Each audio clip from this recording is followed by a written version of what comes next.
It's just a field of flowers. Okay, and action. We're here with Amazing Alan, who is running... You know, this stuff looks a lot like poison ivy. Very observant of you, Alan. Running through a field of poison ivy may be fun at first, but in the end it causes you pain, just like revenge. Oh, man. Gotta be a better way to make these points. Oh, hey, these really do have a point. This is Praise 87.9 FM. Welcome to the Wrecking Trade, the radio show that provides a platform for a deeper understanding of issues affecting men in the Cayman Islands. Join us in Boys in College Classroom, the absence of men in the church, and the absence of fathers in the home. Join the conversation as we help men find their place in the modern world through engaging interviews with experts and members of the community. We provide a clear picture of what healthy masculinity looks like. As an example, is to provide a voice for men, to help them navigate the challenges that they face and provide hope for a brighter future. So tune in and join the conversation this and every Monday at 8 p.m. right here on Praise 87.9 FM. The Wrecking Trade, difference in the lives of men and boys in the Cayman Islands. Welcome to the Wrecking Trade. We are live on air. We are live on Praise 87.9 FM. We are in studios about to have another awesome conversation. And YouTube, remember to hit that subscribe button. Also hit the like button. It's not just a thumbs up. It's how we let YouTube know that the conversations that we have here matter. So please remember to do that. And if there is someone that you believe that this conversation would be able to benefit, please feel free to share that conversation with them so that they too may be able to benefit from tonight's conversation. And with that, let's jump into today's show. Today we are talking about, has feminism impacted the church and what that looks like? And we are going to have an awesome conversation as we go back in history to see this conversation back in 1975. Before we jump into that, to kind of bring the conversation into focus, I have a video. It's pretty short, a short video for us to look at to get a sense of today. So what are we doing? Before we jump back into history, we're going to look at today to see what that looks like. And this conversation, or this question, is how women benefit from emasculating men. That's what we're talking about today on the Wrecking Trade. So let's jump in. Hi guys. Let me be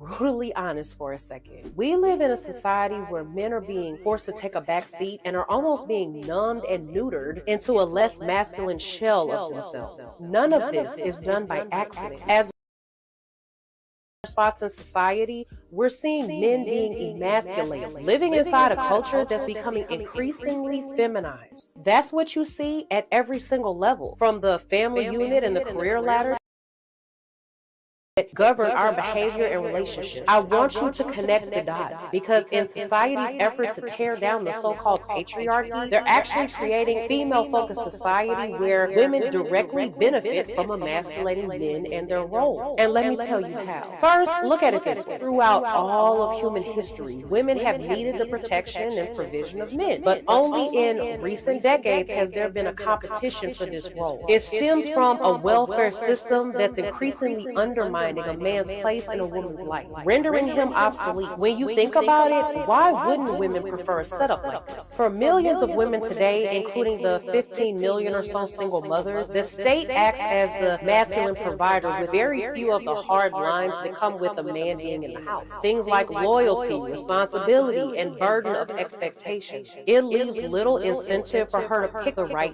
man and actually stick by him. And it gives her a safety net for all of her bad decisions, while the man falls by the wayside because he's now a need. Do you see the bad incentive structure it sets up? It's something you can track back to the mid-20th century, to the American welfare policy known as the man in the house laws. It was a straightforward measure used by the government to determine who morally qualified for welfare benefits. The question was, is there a man in the house who can provide financially? As you can imagine, the men in impoverished and desperate households faced one of the most humiliating choices ever. Find a way to make ends meet no matter what, or split from their own families so they qualify for government welfare benefits. Men had to make the hard decision to leave their homes and families so the government could then step in and provide. I can't imagine how emasculating that must have been for the man, being disposed of from their natural role as men and letting a government then step in and provide for their family instead. Imagine how hard it was for the man to almost act like that he didn't even exist. All while their women still had a solid provider in the form of a government check. You'll rarely hear about this in today's feminist reading of history, but the laws show us how women benefited from gender stereotypes because they themselves were not expected to be the providers. But stealing a man's masculinity for benefit goes even further than taking away his ability to provide. In the United States today, tens of billions of dollars flow in the form of child support payments, and 85% of that go from the fathers to the children's mothers. Ironically, the legal obligation for child support, coupled with the strict custody and visitation rights, effectively reduce men to being just financial providers and nothing more. Think about the blow to these men's self-esteem and masculinity, realizing that their money might just be funding the mother's lifestyle with another man. Most states in the U.S. use a percentage basis for calculating child support payments, which can go as high as 30%. Men earning even a moderately high income are fully aware that a third of their life's work goes towards maintaining the woman's lifestyle once the child's necessities are covered. And it's a sticky legal web that a lot of men are trapped in because they fear going to jail if they stop payments, or they fear having their professional licenses suspended if they don't pay up each month. Emasculating men also extends on a larger scale to family and society. As women in their droves join men in the office workplace, we're also witnessing a collapse of the traditionally masculine and competitive behaviors usually found in all male work environments. From things like gender appropriate language and sensitivity training, it's a kind of feminization or softening you up you see in the workplace to accommodate the women. Back at home, men that aren't able to hold their own as the leader of the family see their role being taken over by the woman, who then shapes the children in her mold and seizes as much control as she can in the household. Then you take a look at how women today readily put their bodies on the internet on display to make money off of emasculated men. And this is a recurring theme that goes something like this. A man stripped of qualities like determination, discipline, and a sense of duty becomes a shadow of his former self. In this weakened state, he becomes easily manipulated and a pawn in the hands of any woman who wants to exploit him for her gain. It's a dynamic where traditional masculinity is not just undermined but inverted, leaving men susceptible to being used as tools for these women's financial gain. This isn't just about gender equality, it's a strategic reduction of men's roles for certain benefits. Men are increasingly positioned as secondary, leaving their inherent strengths and values undervalued. This shift isn't just a concern for men, it's a societal issue that needs attention and understanding from all of us. It's time we seriously assess these dynamics and their long-term impact on our society. So with that being said, to the next video, I'll see you guys later. Hi guys, let me Yes. So you just watched, and what you're seeing on the screen, or just saw on the screen, it's a societal issue that needs attention and understanding from all of us. And what is that issue? So far we've been talking about emasculating men. And from just your first watching of the video, what were your thoughts? Oh, sorry. Let me introduce our guest. And usually there are 5 questions that we ask the guests when they come on the show. So let's get that out of the way, and then we can ask you the question of what are your thoughts on this video that you just watched. So for 5 questions are your name, your age, your relationship status, highest education level completed, and what do you do for work? So let's start with your name. Okay, well, good night, everyone. My name is Benicia Powell McFarlane, and I am 34 years old. Education level is at a bachelor's level. And my marital status, I am married with 2 children. I have a 2-year-old and a 13-year-old. Was there another one? Oh, what do I do for a living? Yes. I work in private banking as an executive secretary. All right. And we get these statistics because it helps us to be able to appreciate, or we found that sometimes persons of a different age may appreciate different things or communicate differently or as they relate specifics. So that said, how did you connect? Did anything jump out at you as you watched that video just now? Just the truth that there is about men being emasculated and how quickly women appear to be running into the workforce. So those 2 points did jump out at me. Yeah. So as they talked about it, they talked about the idea of there is a benefit then to women as men are being emasculated. And the question would be, which we're going to explore today, is that intentional or accidental? Well, I think it may have been intentional to begin with the feminist movement back in, you haven't did the historical point of it just yet, but just in my own research, the feminist movement was really meant for political opportunities for women. And apparently it came in 4 different waves, where there's a first wave for the political purposes. The second wave had to do more with equality and discrimination. The third wave had to do activism, which was being sought and being expanded on. And then here comes the era of social media, which introduces the 4th wave.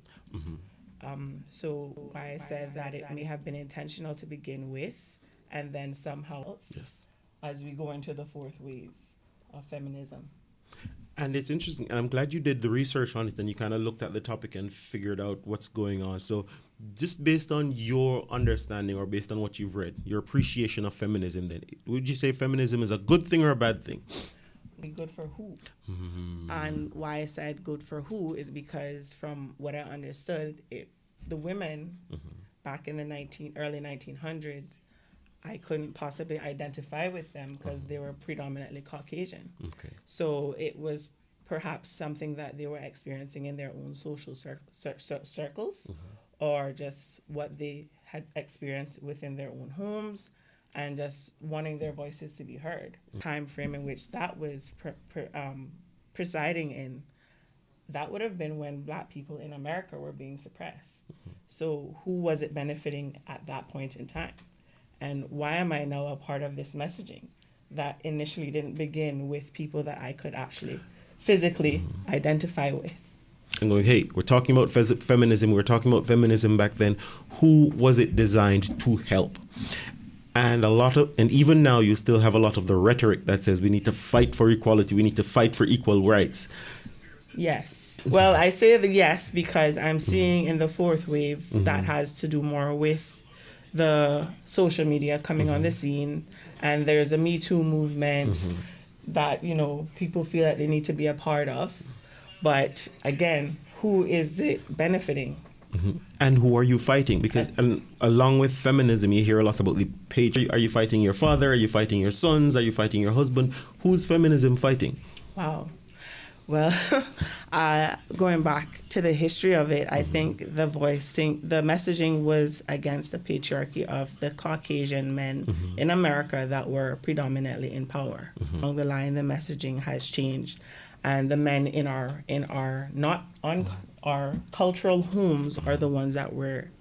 So the messaging then was for a different audience, but it has been transposed for the audience that we now live within our homes. Yes. So we've been set apart. We've been set on this pathway where it's men versus women, women versus men, husbands versus wives.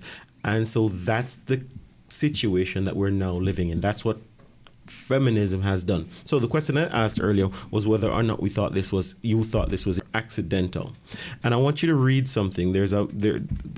So this was a conversation held in 1970 between Simone Beauvoir and Betty Friedman. And these were 2 leading feminists at the time, kind of having a debate on what they think that the feminist movement should be.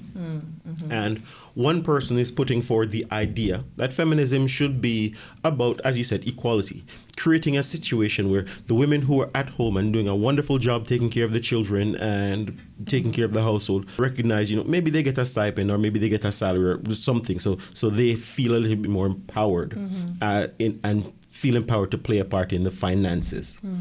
But the other person, she took the other approach, and there's a quote that I want you to I want you to read it out loud so that the listeners can hear it. And I want you to read right there. Okay. What does it say? Friedman. So it's Friedman objects that the women who currently do this work have been doing it for years, should nonetheless be rewarded for it. But what's the name? Beauvoir doesn't budge. She now says that women should not be offered the choice of staying home to raise children. Precisely. Because a choice, too many women will make that one. It is a way of forcing women in a certain direction. So right here at the beginning of the feminist movement, what you're being told is we can't give women the choice of staying home and taking care of the children and then rewarding them for it. Wow. So then it seems more like it's intentional as opposed to accidental. Yes. Right? You're saying, hey, and be with your children, and hey, we could put legislation in place where you can be rewarded for that option. And she's saying no. No. Because you may like that so much, you may want to do it. And the thought here is, no, we want to discourage women from doing that. And it's interesting as we're having this conversation, even in the church, where women are saying, no, we can't stay home. We must go out and work. Even if your husband is making enough, you still need to go out and work. Why? Because you need independence. Right. And well, when you say the word for most women, and it's actually celebrated among us as women. Yes. Having a sense of self, having a sense of independence financially, and being able to rely on yourself in all aspects. Women. However, I think sometimes our celebration can go a little bit too far, where we're thrown into our careers, and if there's children, if there's a hope for family, we're not as intentional or aggressive in standing up in those forums and saying, you know what, I also do want to have a family. So where is the happy medium in this for me as a woman? How far am I expecting myself to go in my career, and to have that to also be there for my family? Okay. And it begs the question of, persons can make the choice of, you want a career. If a career fulfills you, then by all means enjoy yourself, have a career. If staying at home fulfills you, then by all means stay at home. I hear you saying or asking is, how do you find that balance? Because many women have found it challenging to find the balance. Yeah.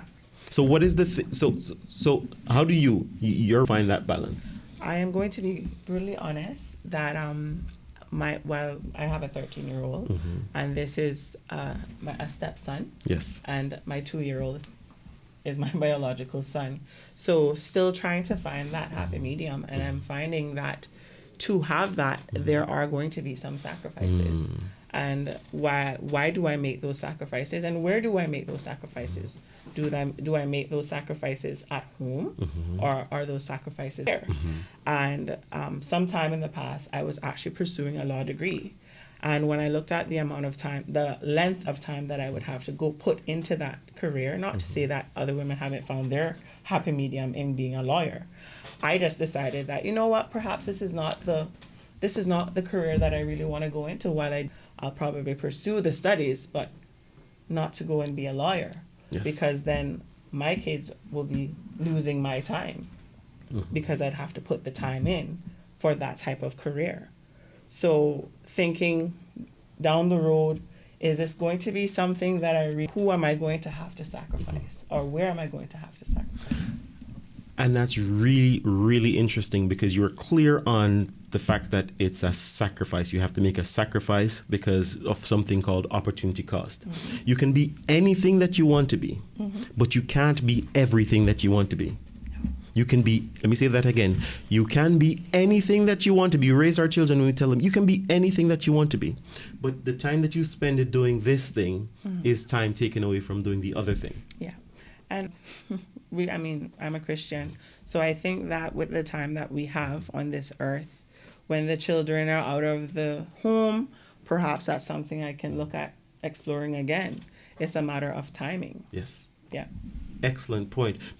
And that's one of the things that statistics is pointing more to, and not the research, well, more and more persons are finding. So you said you wanted to pursue a law degree, you school, and invest in the career, building up on your career. And then many women have found, as they built that career, then that means they didn't get a chance to build a family.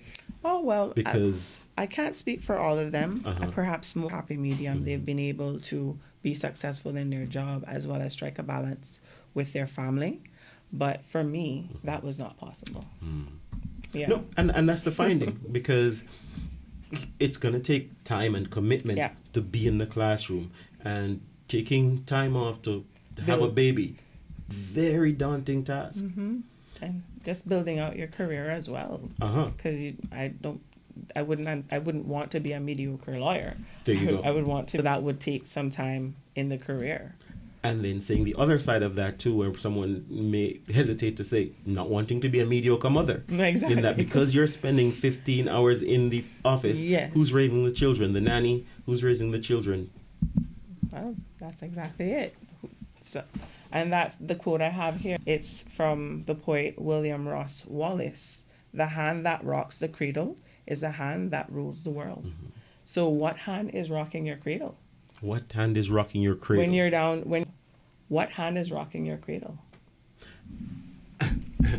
And I mean, that question again is so powerful because guess what we're getting to look at?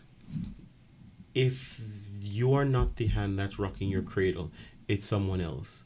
What value system Does that person you're not there? when you're not there? And also what device is rocking the cradle, because we've also allowed devices to babysit our Yes. children. Yes. And is Devices. the content something that we agree with? And we're going to come to the technology in just a sec, but let's explore it a little bit. Who is that person who is rocking the cradle when you're not person because you can't afford a nanny? So you're sending them to school. What is the value system of that school system Yeah. that your child is now walking into, that is now spending the majority of their waking hours with them Yes. when you are doing something else? Yeah, well, that's a good question, because while we can say that this is our value system, this is what we stand for, then what we are experiencing as parents, again, I can say this from my experience with my 13-year-old who's at the high school level, and the value that the school pushes and the experience that he's having is different. And some of the things that he's experienced is different. So we can't rely 100% off our children. And especially for us as Christians, because if the school is initiating of an inclusive value system, then that means they're going to be prone or more likely to try to share with our children, or as they say, educate our children on diversity and teach them about the vast array of now personal pronouns that person can take on, or when that may not necessarily align with our value system. Well, yes, yeah, that's true. That's very true. But then it forces us to be able to facilitate those discussions with our children, and for us to even know that they are thoughts that our children are having lives. Absolutely. Because and here's the thing. So as we talk about this and we're talking about feminism and we're looking at its impacts and we're looking at the mindset of the persons who are initiating or pushing this movement forward, and we're recognizing that this movement may not necessarily Christian values. It may not necessarily align with persons who are thinking, hey, I want to be the best mother, the best parent that I can be, because this was not the goal of this movement. Right, and that reflects with the quotation that you've asked me to read. That's what they were. That was the intentionality behind why they didn't grant the money for parents for mothers who wanted to stay home, because the idea is to push them in a different direction, which is outside of the home. Yes. Yeah. And so now we're living in a world, and as we watched in the video before, we're living in a world where it's become commonplace. As we're making that trade-off, we're finding that, hey, because if we want that equality, we want both persons to be out working. So now sharing in the home duties, and then more, but they're both out. But what that translates to is that no one is specializing. No one is specifically responsible for anything. And I'm wondering if you see that working out in any other organization except the family. No one is specializing in the home.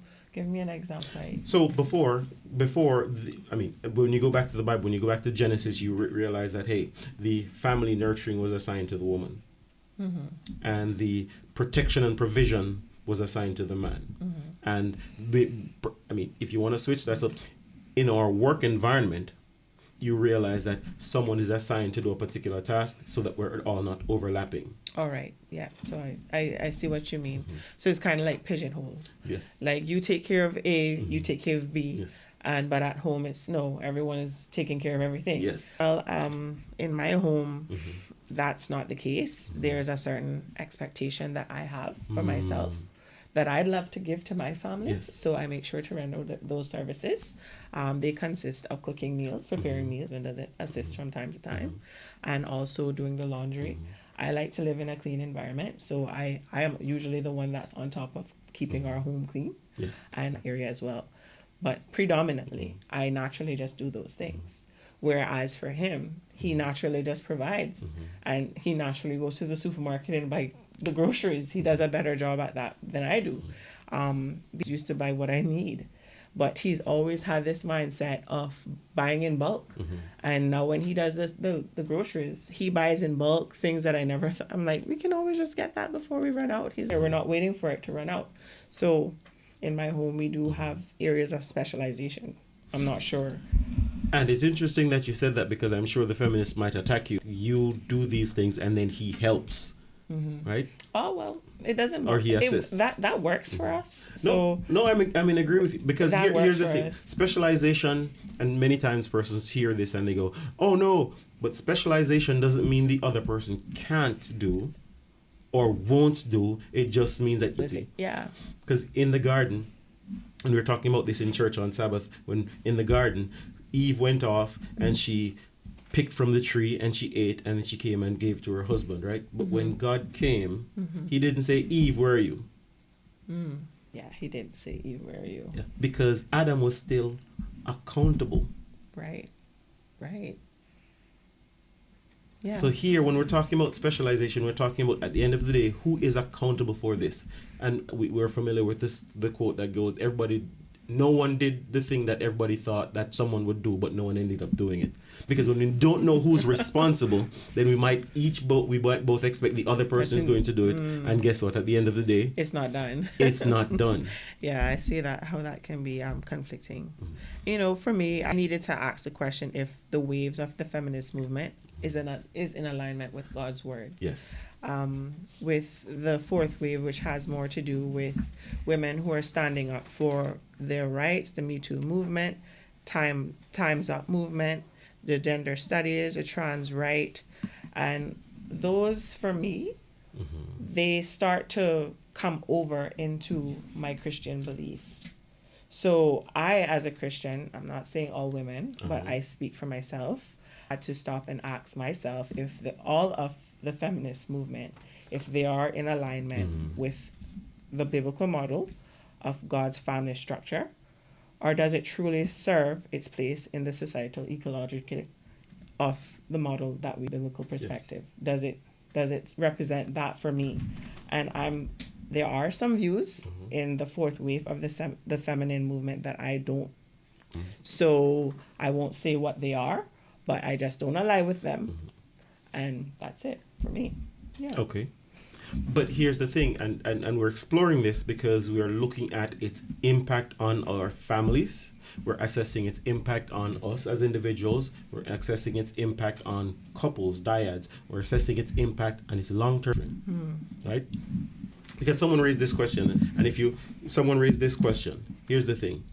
When you're growing up, you're probably younger than me. Well, you are younger than me. So when I was growing up, if someone wanted to mime out the idea of telephone, what would they do?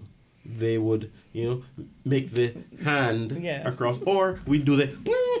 Some of you listening, you won't have a clue what we're talking about. You'd stick your finger in the rotary dial and you'd spin it, and the number would go back and it would roll, and our days.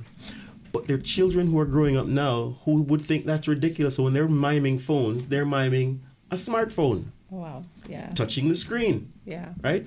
They don't know anything else. So anything else outside of that is completely outside of their scope. So here's the thing.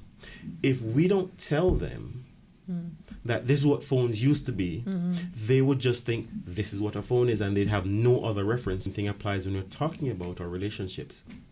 When they're growing up now in a world where the norm is for us both to do everything, where the norm is there is no man or woman, we're just both interchangeable, where the norm is you can choose your own gender, something differently, then that is the norm for them. Yeah.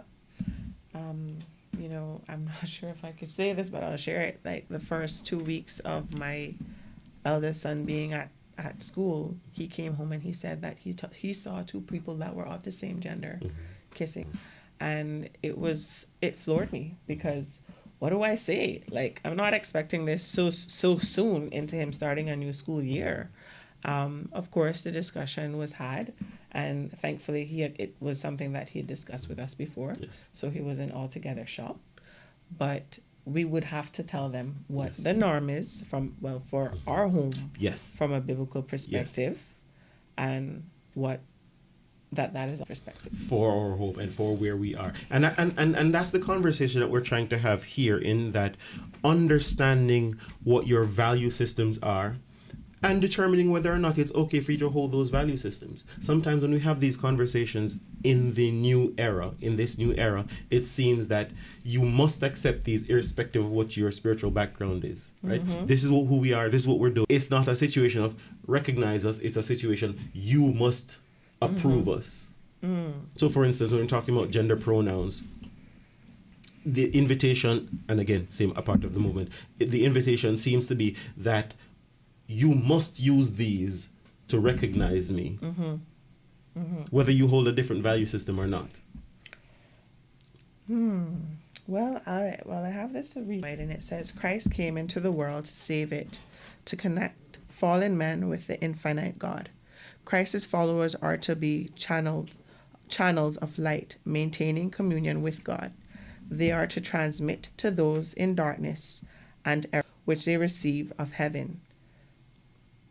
So we're not here to be mixed and maligned with the belief and the sway of every doctrine. Perhaps this feminine movement could be, and we have to be channels of light. Yes.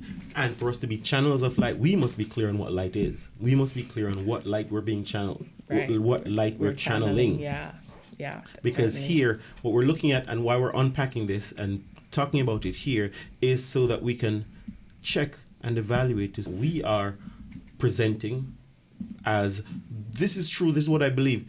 Is that in accordance with the Bible, or does it have its origins in a different place? And if it has its origins in a different place and it contradicts the Bible, is in our homes, in our churches, in our groups. Well, I think because we want to trust that these movements came from a place that was genuinely a need, and we can identify with wanting to have our voice heard. We can identify with wanting on a political front. But I think over the centuries, it has evolved into something else. And now we'd have to take the time to see if this is still something that I could identify with, especially as it relates to our household. Yes. Because growing up, women, I've watched the movie How to Think Like a Man, Act Like a Woman, Lady Think Like a Man, Yes. suggesting to women the need to be independent. The artist that sings the song Independent Women, when I look at her interactions with her husband, she seems to be quite submissive, and but she also has kids. For that type of caliber of artist, I don't see a lot of information about her on social media, only when she permits that information to be shared. What do you think? So they're going to come for you, Benny, because here's the thing. What I'm hearing you saying, and correct me if I'm wrong, what I'm hearing you saying is that there is promoting individualism, that is promoting independence, that is promoting all of these things. But even the people who are promoting these things, they live a different lifestyle. Exactly. Exactly that. That's my A different lifestyle. But even in our church, we're buying into these things we're buying what they're selling. right. And they're not using the product that they're selling. Right. And I think it has a lot to do with, again, what I said earlier about celebrating independence. That's something good, especially in women look like me, having a sense of independence, that, you're celebrated for that. So when that independence is being questioned, we're going to guard it with our lives and act like I didn't have to take a step back and evaluate whether or not am I going to listen to what he is saying, or am I going to do my own thing? I have had to have those conversations with myself in my marriage. Yes. Where I had to, am I going to submit to what his direction is, or am I going to contest it? I literally have had to step back and think about it. So it doesn't come naturally for me. You know what I mean? But this is something I have to slow it down and say, question, when I hear the word submission. At the end of the day, this is who I've chosen. Yes. So what's the defenses for? You know? So I guess tell myself that, you know, you chose this person. You chose this person. So Yes. you're going to have to deal with it. Yes. This is You what chose him to be the head of your family. Yeah, this is my choice. Yes. This is who I chose to have as the father of my children. Yes. I'm going to have to deal with it. Yes. And there are times when I feel like I can't deal with it. Because you would have grown up in the same environment when these persons are promoting this message of independence and all of these things. And so, as with many women, the word submission does become a trigger. Okay, I'm triggered. Let me pull back. Why do I need to be triggered? Yes. Yes, exactly that. I'm pulling back and questioning, okay, why am I triggered? What did he do or say wrong? All right, calm down. You know? Or if I have a point, like, you gotta win the, how is the saying go? You have to Lose the battle to win the war. Lose the battle to win the war. And me suggesting or standing to say that I am my way or the highway, like, Who does that serve? Who does it serve? Is it serving our family? Yes. Am I being a good example for my children? You're doing battle in the household, husband and wife, to what end? Exactly. To what end? So, with that thought in mind, to what end? This is coming directly from the conversation being had between these two wonderful ladies who are spearheading the feminist movement. And so I want you to read from here. She felt the feminist movement was floundering. So the feminist movement at this time was losing some steam and they wanted to re-energize it. So these were the thoughts that they put forward. To interview Beauvoir in her home, she felt that the feminist movement was floundering and that an alliance between the most famous feminists in France and the United States might help. The feminist movement in the States needed to be unified.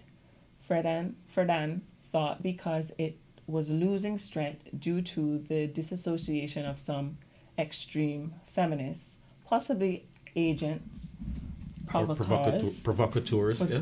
Thank you, who want to make a political ideology out of lesbianism and are down with men, childbearing, and motherhood.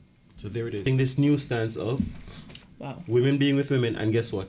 And now we're saying down with men and down with childbearing. Right. Yes. So there it is. Right there, it's being told to you in black and white. So we're putting together enmity between husband and wife. And we're putting together a resistance to bearing children so that we can promote feminism. Yes.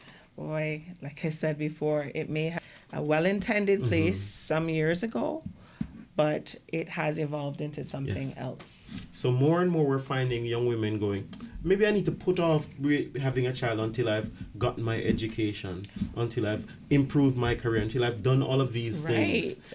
Right. And you've spent a decade doing all of those things. You're in your 30s now and the clock is going and now you're going, where's my life going? You know, and it's interesting that an observation that I've been making recently. And my observation is that, you know, society in my classrooms, I'm seeing 15 girls or 15 women, I should say, and about two men. Yes. And at graduations, probably seeing like 100 women, 10 men. Women are celebrated again for having a sense of independence and being a go-getter and being a boss chick. Yes. And the questioning for me is who's behind that messaging? And what is there for me to gain? And is it in alignment with what God's structure of the family and the home should look like? And that's been the question for me. And you take, if the role of the man was to provide and to protect, and now you've gone to school, you've gotten your education, you've gotten your job, you can provide for yourself. And of course, you have enough money, you can pay for your own protection. You are hearing many women across the internet in one loud voicing, what do I need a man for? Robert, I'm going to be honest with you. I'm lazy.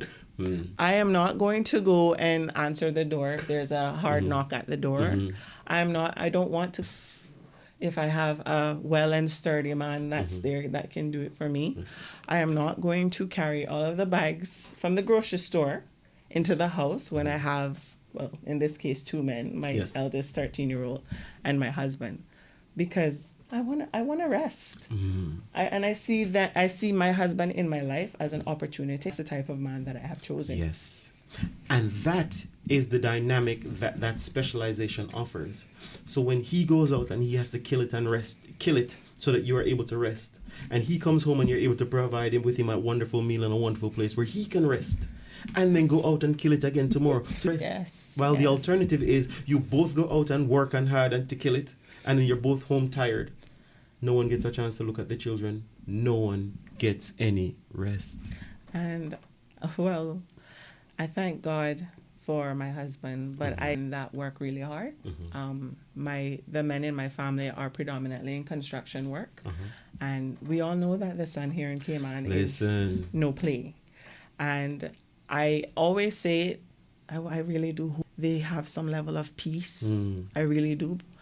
There's a construction site that's happening on Elgin Avenue, right? This is a working cricket square, and there's this, I think it's called a crane. Yes.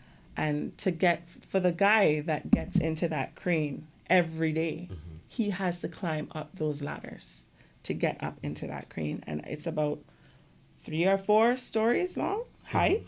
And he's doing that. Yes. And because if he's doing it for a family and he is not celebrated, because he's with a boss chick, I'm assuming. and they're going to come for me. And they're going to come for me, which is fine, but this is still my view. And that's my conviction. And we talk plain. Yeah, and I really wonder, when was the last time that man who gets up every day and goes to a job that he probably doesn't like, has he been celebrated by the people that he is doing it? And I'm glad you said that, because it's powerful, and it's a part of the idea of the specialization. When I know that you are doing something that I'm not doing, then I can appreciate the thing that you are doing, because that's something that I don't have to do. Yes. Right? And vice versa. The same thing happens. And so we can be more in appreciation of each other. Yeah. But if you're doing something that I could do anyway, I don't need to appreciate you, because I could do it myself. I see how that perspective could be taken. Yeah, I do. It's a sense of gratitude that you have to have. It saves you having to do it.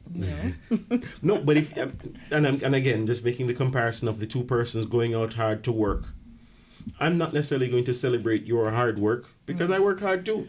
Well, that's true. I'm not going to celebrate my hard because we're both tired. That's true. So we don't necessarily come to that place of gratitude automatically. We don't. It would take a little bit of extra work. There has definitely been days like that in my home where I'm like, hey, well, I'm tired too. I don't want to have to do this with our faces long. It has to be done. Somebody's gonna do it, and we just get it done. Yes. Yeah. So. And so we do understand that because of the fact you have to do those things, and so you end up doing it. Of course, just like you said, long face and everything, but it needs to be done. But here, if we go back to God's design, He designed things in a particular way. He designed us to have specific roles, not so that one could lord it over the other, but so that it could draw us together. So now we need each other to make a whole. The two become one.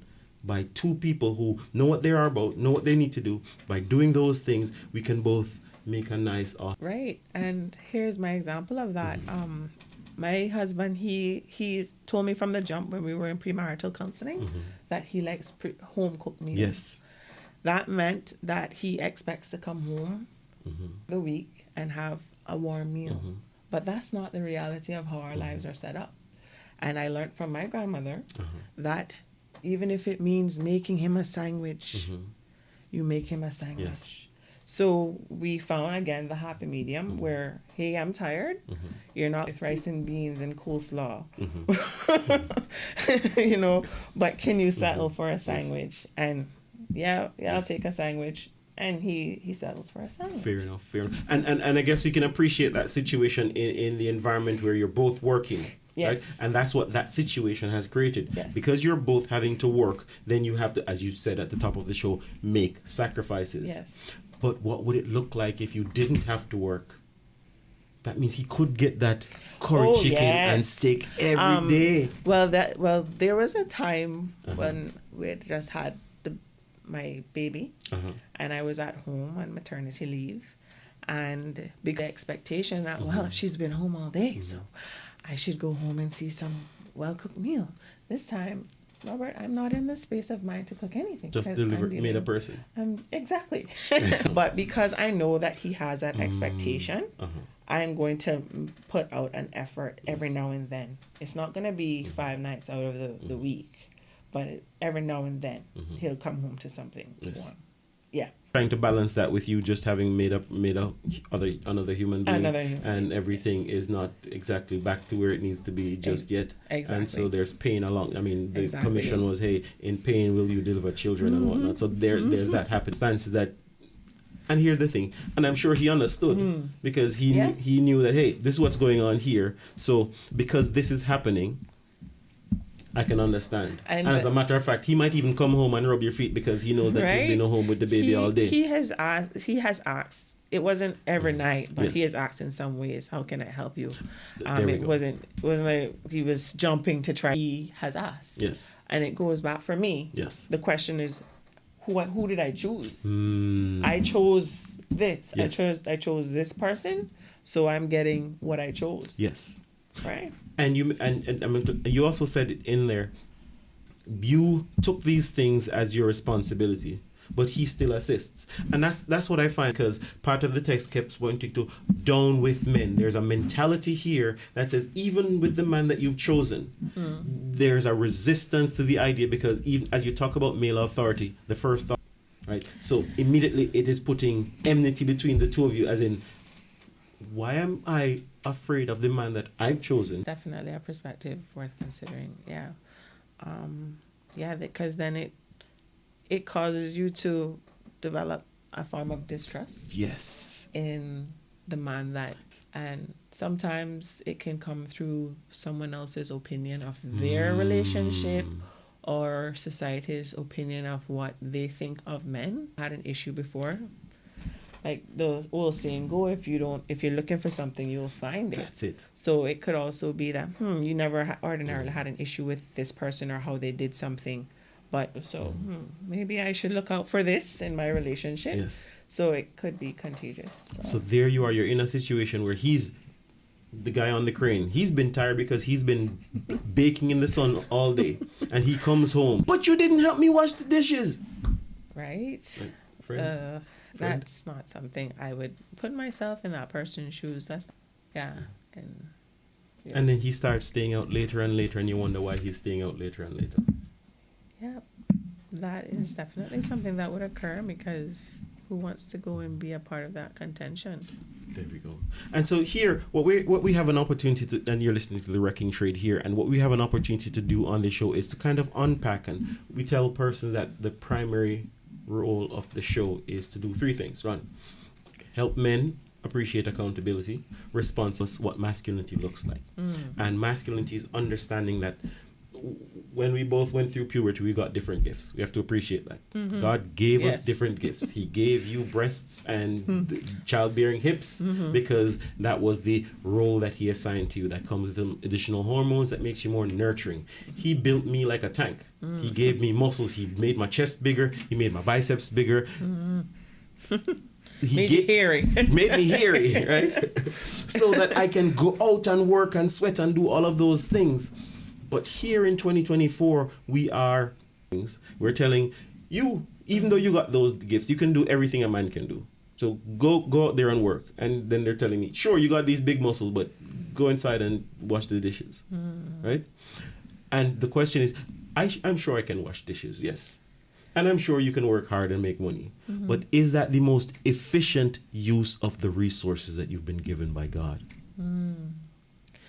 You know, when you say that, I actually think of the account of Queen Vashti. Yes. And I was looking at that, and what intrigued me was the fact that King Xerxes, he'd call her because he wanted to display her beauty to his guests. Yes. Thing going on. She had her own party going on, and she did not adhere to his requests. Yes. And that cost her crown.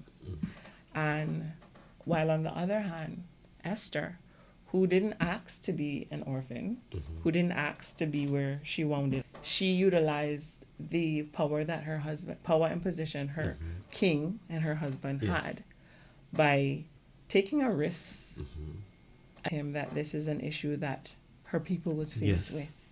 And she trusted that her husband would have made the right decision for her people. Yes. So that for me is an example of how women, how we can utilize our gifts and allow it to work as God would have it. Yes. And that's an interesting story. That's an interesting story because a major part of that story that sometimes we kind of skip over is in order for her to get there through a training process to help her to learn how to be a submissive wife. That's true. And there were men that were a part of that training process. That's true. To teach her how to please her husband, how to connect with him. And then in learning how to please her husband, her king, she saved an entire nation. Yeah. Isn't that awesome? So here we are on the Wrecking Trade. We've been talking about feminism, of what that looks like in 2023. We've been talking about masculinity and the role of femininity in the home and what are their gender roles and a lot of things that we've been unpacking tonight, and to understand what that looks like in the context of our Christian environment, in the context of the male-female dynamic. And so I have a question for you. Sure. Right? So you've been on your own, you said, and you've been working hard and making your own, and now you're married and you are with a partner and you are splitting duties and you're splitting roles and you're assigned. Which do you think is most efficient for you? Being on your own, doing everything on your own. I don't need no man. I got this. Which is efficient. Well, they say many hands make light work. So with extra pair of hands, I can definitely see the financial benefit of having my husband contribute to my life. Having to deal with things that are more, external in the house, dealing with killing animals and insects that I'm afraid of. Because that matters too. We kill mosquitoes, we chase away frogs.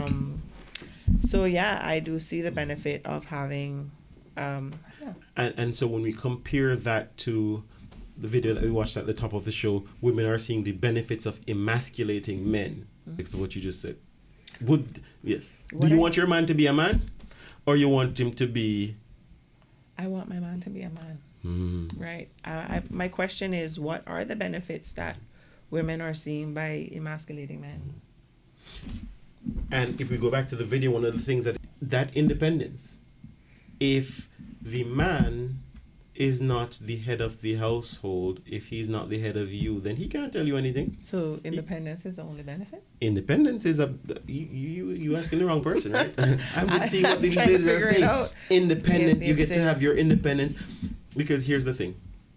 One of the things that you often hear, or you've seen in the landscape, you've seen in the media,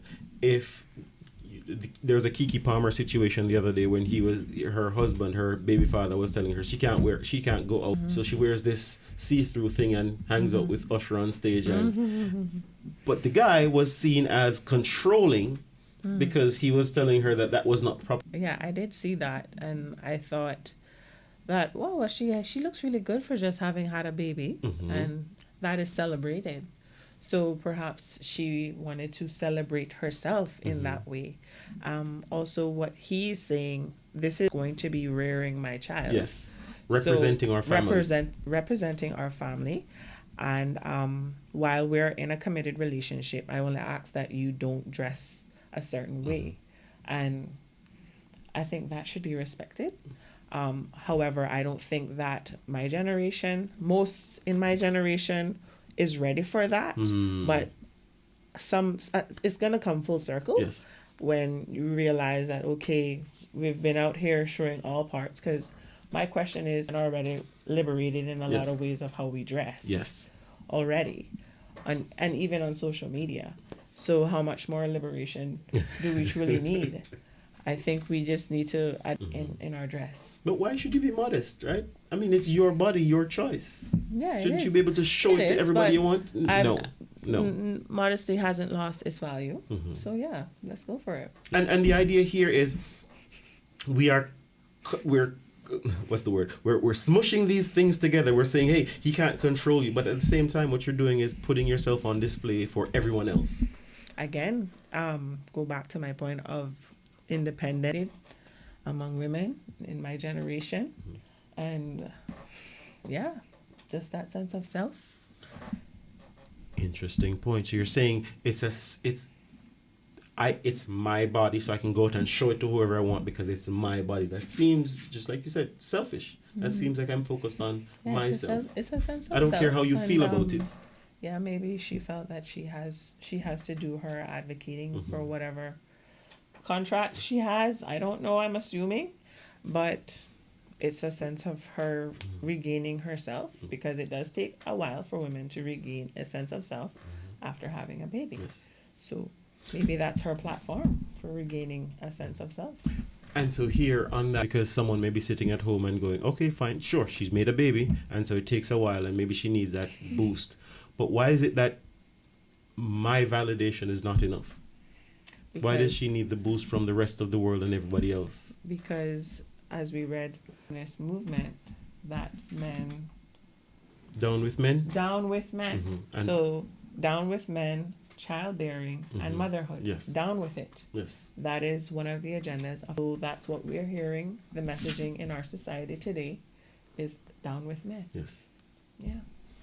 And so down with men means, so if he does try to be the leader, then he's now controlling. It would seem that way. If he does try to be the protector, It would seem that way. but here's the, and I'm glad you mentioned it. You mentioned it earlier in terms of what you're doing to model to your children. As in, so when you're modeling to your children that you're independent and you're the boss chick, what are you telling your daughter first? And then what are you telling your son? Yeah. This is the type of woman you go from. Yeah, you better be ready to take some instructions. If that's what I'm going to model, that's the messaging that they're subconsciously taking in. And then when the Bible is saying the man is the head of the household, but you're saying, yeah, that's what the Bible says, but we know better. Oh wow! Then that's if society is saying woo woo woo, and then we're at church and we're downplaying it. Again, Ellen White says somewhere that there has to be a line of demarcation Yes. between the church. So what the state is pushing, the church has to be very careful not to be endorsing it. That's what I have to say. And sometimes we navigate this message, or we try to toe the line by going, yes, the Bible said that, but we live in times where it's okay for both of us to work hard. It's okay for us, which means since it's okay for us to both work hard, then it's okay for us to share the leadership of the family. I'm lazy, so You don't want that responsibility. Let him lead. Let Yes. him be the man. And so Yes. that's the takeaway from today's show, right? Let him lead. Let him be the man. Why? For nothing else, that's the way God designed it.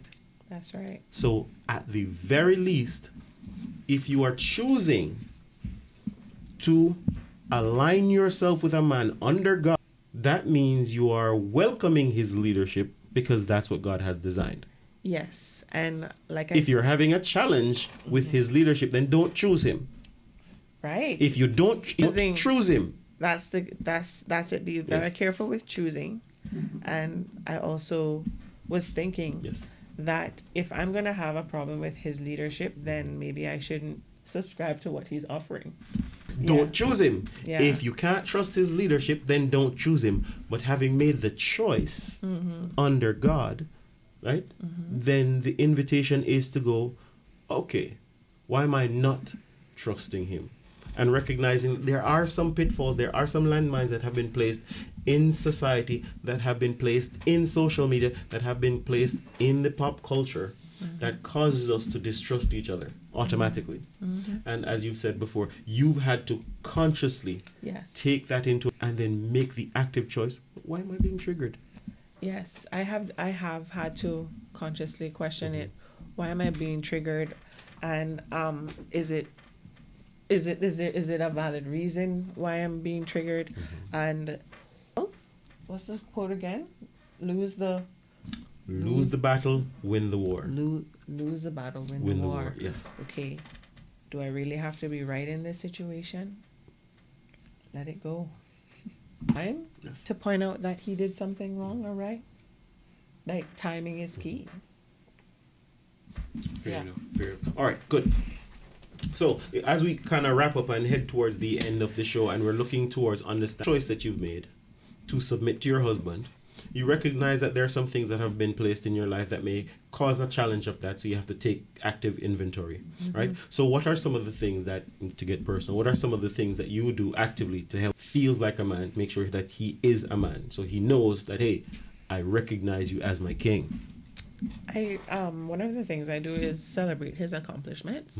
His win is my win. Yes. When he succeeds, I succeed. Yes. And truth be told, recently when he was promoted at his deal, Yes. because it is a big deal for him, and just to let him know that your efforts that are being highlighted, how would that look if his and at home, They're being muted. exactly, and he's doing it from home. Yes. So I wanted our voices to be louder, Yes. celebrating him in his accomplishment. Wow. Yeah. Wow. Because and affirmation is very powerful. So when Yes. he's at work and he's doing those things and he gets the promotion, he wants to do better at work. Yes. At home, he not just wants to do better at work, he wants to do better for the family. Yeah. I had a guest one a couple of months ago that found herself in a similar situation where she decided to actually quit her job and stay home. At the time, they were struggling to make ends meet. You know, they couldn't get to do all the things that they wanted to do. But because she made that decision, she found that his income, they were finding themselves traveling around the world because the income multiplied. Wow. So while they were struggling to make it meet Wow, both that's together, good. with him alone earning and her taking care of his needs and the family's needs and just kind of pouring in, Yeah. that found themselves being able to do even more. She found herself being able to maximize, multiply her femininity, right. lean Be into more the gifts, resourceful, be more yes. resourceful, to be able to lean into her intuition Yeah. and connect with children, be able to more clearly recognize challenges that he may have been having because she didn't have to be tired from work. And then that also gave him the energy to now multiply his energy and efforts to do more, start a new business, to grow their income, grow their wealth. Why, Robert, let me share this with you. Yes. Recently, I went and it was just the two children and myself. My husband wasn't there. And I was so angry that day. I was so upset Why? because I felt like it was so much burden on me. And that I wonder if this is why most single mothers, not all, but most single mothers are usually so tired and upset all on their own. Yes.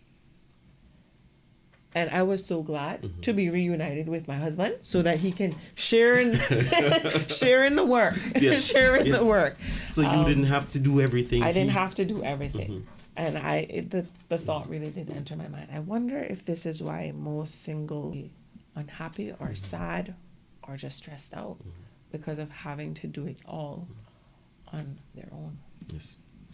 And so the question itself begs, you may be listening and you may be a single mom who's doing it on your own and you may be feeling triggered right now. I'm not tired, I can do this on my own because the man is this and the man is that. The question here, the invitation here is to go, do you really want to be doing it on your own? If you're doing it on your own because you distrust the partner that you decided to make a child with, make a life with, what is actually causing that? What is actually sparking that? Is it how you're actually feeling? Your feelings being guided by something else? Because we understand, especially as Christians, that we battle not against flesh and blood, but principalities and powers. The devil is doing his work. There is a team out there that is they wake up every morning and go to work and their job is Yep. their job is to break you apart. Whatever it is, we can use some small thing or some big Yeah. thing.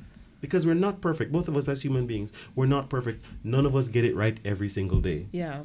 And if we focus on the things that we get wrong, then we focus on the things that separate us. Yeah. I love that you said that you get to focus on the things that he gets right and he gets to focus on the thing. And so you get to be drawn closer together. Yeah. You're saying something.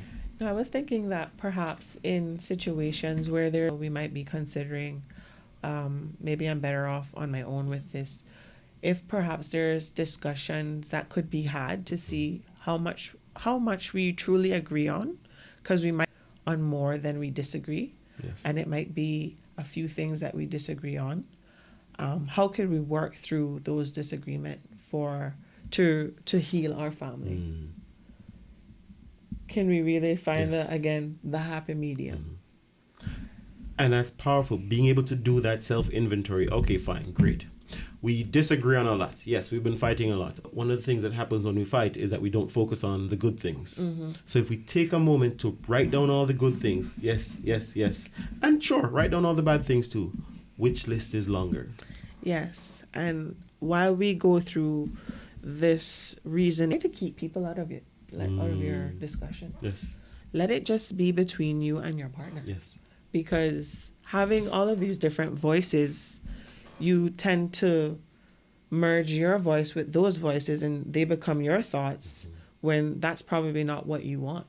So in the discussions, try to limit how much you share with others. yes. When you're trying to find how much we did what we disagree on.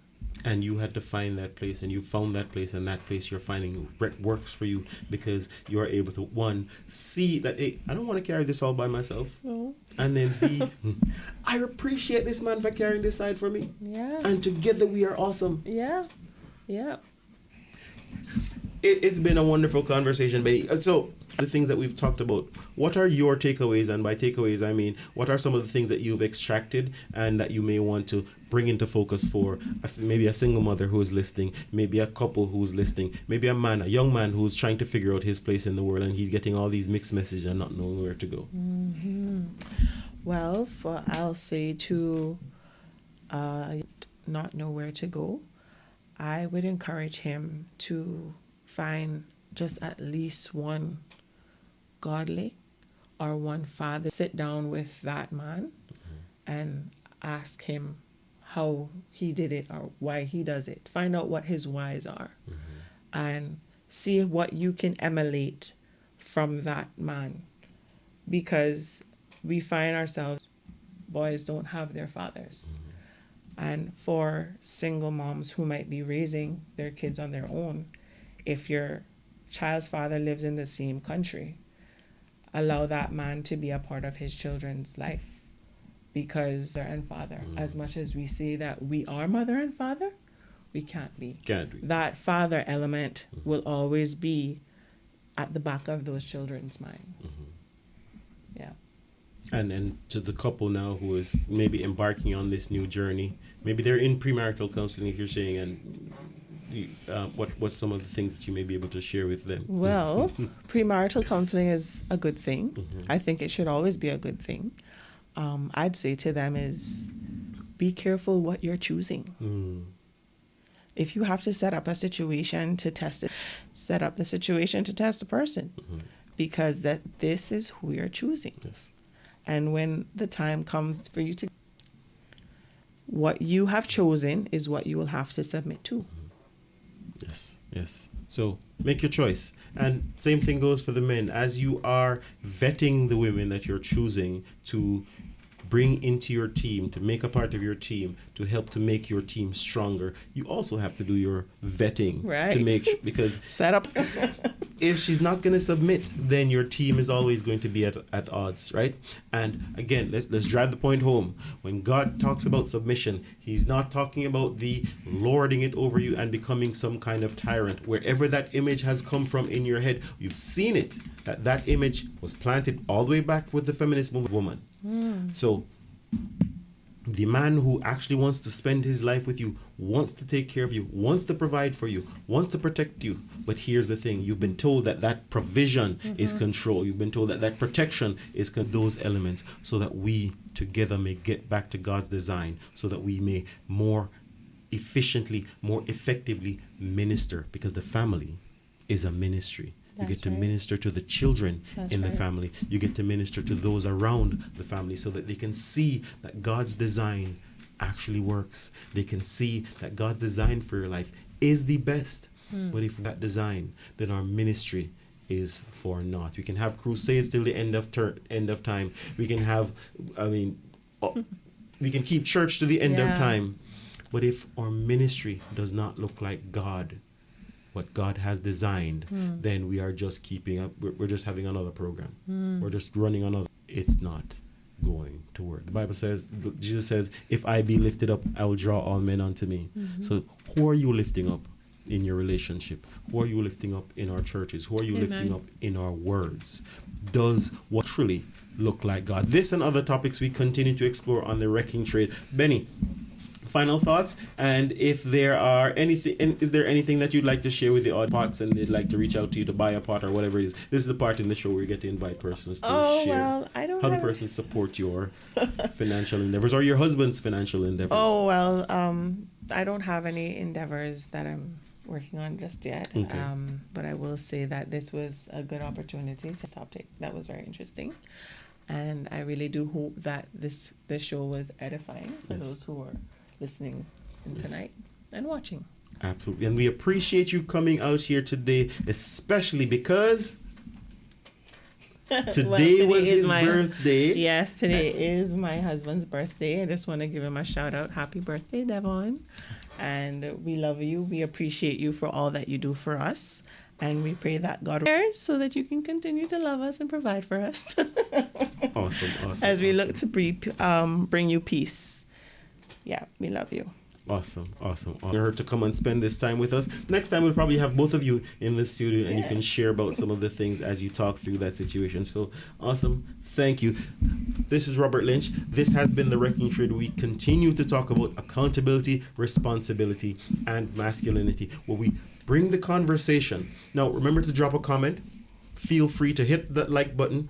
Drop a comment, more than 3 words, to let us know the thoughts. If you disagreed entirely with rubbish, by all means, drop it in the chat. If you have a question, maybe there was something that we talked about today that you found, no, that's a challenge. We drop it in the chat and we may be able to talk about that or expand or explore that next week. My name is Robert Lynch. This has been The Wrecking Trade. Until next time, peace. Welcome to The Wrecking Trade, the radio show that provides a platform for a deeper understanding of issues affecting men in the Cayman Islands. Join us as we explore the low enrollment of men and boys in the college classroom, the absence of men in the church, and the absence of foundation as we help men find their place in the modern world through engaging interviews with experts and members of the community.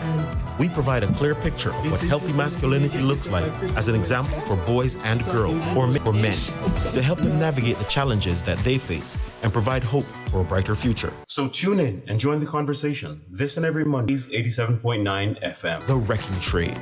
Together, we can make a difference in the lives of men and boys in the Cayman Islands.